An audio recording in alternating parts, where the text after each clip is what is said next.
দর্শক, ঢাকা মেডিকেলে আছেন আমাদের বিশেষ প্রতিনিধি জিয়া খান, আমরা যুক্ত হব তার সাথে। জিয়া, ওসমান হাদির গুলিবিদ্ধ হয়েছেন, এখন কি অবস্থা, সার্বিকভাবে কি খবর আছে আপনার কাছে? বেলা 2:35 দিকে মতিঝিল বিজয়নগরের কালঘরপুর এলাকাতে গুলিবিদ্ধ হয়েছেন ইনকলাব মঞ্চের মুখপাত্র এবং ঢাকা 28 এবার স্বতন্ত্র প্রার্থী ওসমান হাদি, এবং তাকে ঢাকা মেডিকেল কলেজ হাসপাতালে নিয়ে আসা হয়েছে। তা আমরা যখন জানতে পেরেছি তার বাম কাঁধের ভিতর অংশে কোথাও এই গুলিবিদ্ধ ঘটনাটি ঘটেছে এবং তাকে অপারেশন নিয়ে দেওয়া হয়েছে। এখন তার অপারেশন চলছে।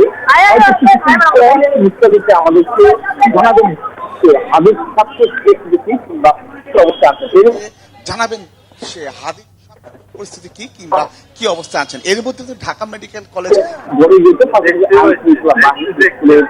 বাংলাদেশ সেনাবাহিনী, পুলিশ সহ বিভিন্ন আইন শৃঙ্খলা বাহিনীর যারা সদস্য আছে তারা এসে উপস্থিত হয়েছেন এবং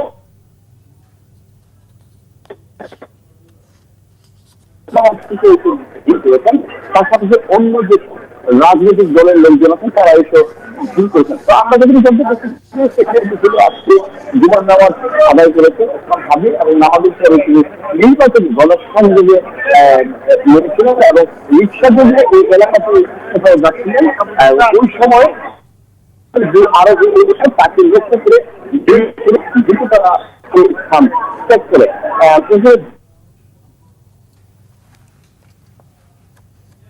জিয়া খান, আপনাকে ধন্যবাদ। আমরা পরবর্তীতে আবারও আপনার কাছ থেকে নতুন কোনো খবর পেলে সেটা খোঁজ নেওয়ার চেষ্টা করব।